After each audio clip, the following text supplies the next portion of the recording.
Alright gang, I've had a good day training today.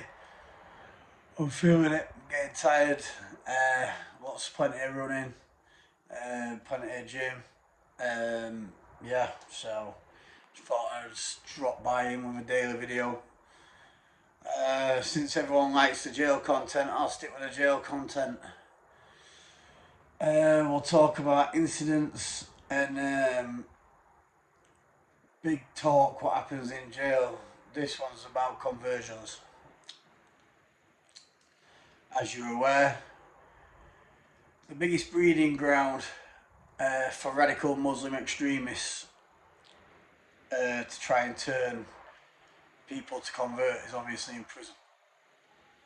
That is a known fact. It's statistics, the government knows it, everyone knows it. I've been on wings before when CT squad have had to take lads out of the cell and question what's been happening to them and that and what have you, and someone major convert and all this and that. Now, if anyone don't know what CT squad is, CT squad short for counter-terrorism. And what they do is basically two plain officers will just, well, they're not officers like obviously counter-terrorism police, but they'll walk onto a wing and they've got practically any powers in the world, like MI5 have an MI6 and what have you, and they can just pull them out at any moment, anyone out the cell, and question them on what's been happening, or do you know anything, or has anyone been bullying you to convert and what have you. Now, it's very rare, well, it does happen in normal jails. Like, I've seen it happen in Hull a couple of times, where some kids were getting pressured to convert, but mainly in your Cat A prisons, full Sutton and what have you. Up in full Sutton you have what you call the Brotherhood Gang. It's literally house to hundreds and hundreds, if not possibly 1,000 dangerous radical extremist Muslims. And now a lot of these guys, they refuse to have a TV, they refuse to have any music, they proper live like monks, to be fair. And what they usually do is, when new lads land on a wing or what have you, they usually approach and go, brother, and put their hand on them. Well, you want to be a Muslim, don't you? And a lot of weak lads, when you've got 15 people surrounding them, get intimidated and they take a conversion. Obviously, I'd never take a conversion, I'd rather die. You get me? You see that cross on my neck? I've got Jesus to my heart here, and I've got about another 17, 18 crucifixes and holy relics and holy tattoos, the Last Supper all over me. So I'm Jesus and God fully through. So if we have to fight to the death, we fight to the death, simple as that. But they kind of knew that with me, so they didn't even bother trying. And if they would have tried, I would have put them straight on their ass there and then, and I would have taken a couple of poking ups and what have you. I'm not bothered. I would have just got straight down after giving one of them a good hiding. That bad they'd have to seg me and what have you, and then I'd come back onto normal location, I'd do it again. It'd just be a never ending process. So they knew I was a problem, so I got left alone. I got a wide berth. I'm good. Because I've fucking converted to no one. I stay with Jesus Christ all the way. And but a lot of these young lads, they come from care, they come from troubled home family backgrounds, and I felt sorry for a lot of them, and I stuck up and I protected a lot of them, and what have you. But they've got no money, they've never made no money all their lives, they've been pounded by the system, and you know what type of lads I'm on about, guys, you see it all the time.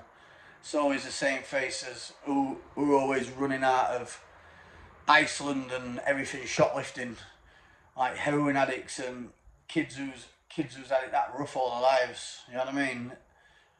Been involved with social services all their life, and then what you know is when they get onto these wings, they'll be approached, here you go brother, they'll be given new clothes, they'll be given bits of jewellery, they'll say, what's your prison account? And before you know it, they'll fill the prison account up. Usually in a HMP prison, the maximum money you can now have due to money laundering is £1,000. But when I was in prison about 10 years ago, you could have like up to unlimited, really. I remember having £15,000 in my account when I was in a prison in Doncaster over 10 years ago. But the laws have changed now due to money laundering and what have you. So usually it's £1,000. But a lot of these extremist Muslim gangs, believe it or not, they've got money to burn, mate. Usually big importers of heroin, big importers of various drugs, but mainly heroin, because as you all know, the poppy plant only grows in a few areas, Afghanistan, Turkey, some places in Thailand and Vietnam and what have you. And but apart from that, yeah, it's mainly Asian, so that's where the biggest source of income used to come from. And £1,000 to them is basically like a pound. Money's no object. So before you know it, they put £1,000 in the account and kids are groomed, basically. And before you know it, they've got their hand on Quran, and then when they're going down to Friday prayers, I'm all like, I've seen it myself with some kids who had fought and never ever turn, and before you know it, they're walking around in full Muslim religious gown to the Friday prayers, holding the beads and holding the Quran. Now, I've got a lot of friends what are Muslim and a lot of friends are Asian, and they'll know watching this I'm not racist in any way, shape or form and what have you. Say I've got pals who are, and I've met some very good Muslim lads in jail, sound people, you know what I mean, but a lot of them don't share the view, like the view for Sharia law or the view for extremist nature, if you know what I mean. A lot of them are usually now born into the UK and they're like, fucking hell, mate, you know what I mean? What's this shit? They used to say, this is fucking halal and it tastes horrible, I want to eat your food, I want to eat yours. And when I was on servering, I was giving the Ramadan boxes out and what have you, when it was Ramadan season. I'm telling you now, about half of 50% behind closed doors would open that server and go, keep a secret, brother, keep a secret.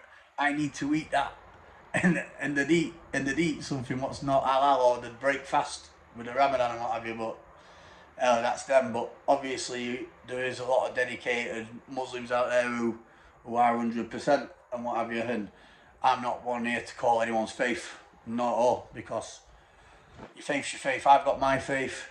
You've got your faith. That's that. We have to respect one another's faiths. That's what you got to do in life. Otherwise, none of us are going to progress. You know what I mean? Not all the controversy. None of us are going to progress. The only time it's a problem, what I'll openly say is a problem, is when this is UK. These are UK laws. Sharia law is not acceptable over here. You can't stone women to death over here. You can't sleep with young girls, because the Prophet Muhammad, in the Quran, it says he married the girl when she was about, I think she was 9 years of age. Yes, it was. So I've read quite a bit of the Quran and that as well, because I find it interesting to find other people's nature, and I know quite a lot about these things, and also being in prison and what have you. I've seen a lot, and I know a lot, and I like to stay educated and everything, because knowledge is power. But yeah, like a lot of extremists, then that's when you see like the likes of Tommy Robinson and all that, when he was always marching on about, look, yeah, we know what your prophet did, but you can't obviously do that in the UK. But obviously you wrote some radical beliefs and what have you in the UK in places, don't listen to them laws, and they do as they like, the radical nature, aren't they? But obviously they're deemed as terrorists. That's another subject of its own. But yeah, in jail, these lads are easily groomed. They've got nothing and what have you, and you see them walking around. But I'll tell you one thing, though. I will say one thing. When they're with them, they have got protection and do look after them, you know what I mean? And they do. And that is, they do, you know what I mean? It's, I personally, I tried educating the lads when I've seen them, when I think they've been converted, and I've said, listen lad, why don't you come with me, mate? Why don't you come with me, I'll look after you. You know what I mean? I'll look after you, mate. And they're just, once they're gone, you know what I mean? That's what I think. They're personally brainwashed. And it's as simple as that. You know what I mean? But you get good and bad in every one of us, innit? You know what I mean? I'm Christian, yeah? I'm with God. And you get good and bad of us who are Christians. So it's just the same respect to the Muslim community as well. You know what I mean? Same as anyone. But yeah, don't get it wrong. Obviously, I've never been Belmarsh, but obviously I told you I've been full Sutton. And behind closed doors, more than likely, these kids more than likely will probably be told, look, when you get out, do this, do that. Allah will reward you. You'll be a martyr. You'll have as many virgins. You'll have all this and that. You'll be in paradise forever. And you can just see a lot of these mentally disturbed, troubled young lads, and you think, am I going to see his face on front page at news or something next week? Because trust me, they are capable. You know what I mean? These people are like the walking dead. You know what I mean? They've had nothing all their lives. They're always cutting their arms and cutting their face and cutting their neck anyway, near enough killing themselves every day. So to them, they're like, I think they found like some sort of purpose. But I have tried helping as many as I can and what have you, because obviously I do think it's wrong taking advantage of vulnerable people. And it is wrong, and if I caught it in the act, then obviously I will say something, I would do something about it. You know what I mean? Like, no fucking shithouse, mate. But I'd deal with it there and then. If it meant getting jumped on by 30 man, so fucking be it. You know what I mean? I still stick up for my principles. But yeah, I just thought I'd give everyone a quick insight into how it is and how to roll. So like when they're coming on the wing for nothing, here's your vapes, here's everything. They're just straight on them. And like in full Sutton and what have you there, they don't believe the Quran should be on the floor. So when a lot of them, when they knock on the cell doors and they pass the Quran, I remember one kid, he grabbed the Quran and he just chucked it on the floor. And because he chucked it on the floor in disrespect, he didn't leave it stood up. It had to. They believe the Quran had to be stood up. You can never rest it on the floor itself. That's a sign of disrespect. And literally, I know word of a lie, they ran in about 15, 20 of them, all with the flip-flops off. They all had flip-flops on, and they beat him half to death with the flip-flops. And the kids just killed, and they were flip-flopping him. I thought, fucking hell, where are we here? We're supposed to be in the UK. We're like we're in fucking Helmand province. Literally. But yeah, I just smashed the gym, guys, and everyone, I think everyone should be left alone to practice whatever faith they want, as long as it don't conflict in anyone getting hurt, raped, killed, murdered, or anyone blew up, or any terrorist attacks. Then I think everyone should be allowed to practice the faith in any way, shape or form. You know what I mean? Without no discrimination or what have you. So that's my views on it, guys, really, to be fair with you. Yeah, so anyway, I thought I'd give you a quick insight into the controversy of grooming and radical extremism and what have you in prisons. I'm going to chill out now, I'm going to get some food. I'm pretty tired, as you can tell in my face. I'm going to relax and I'm going to sleep for a couple of hours. So I am absolutely training like a beast. Good night, God bless everybody.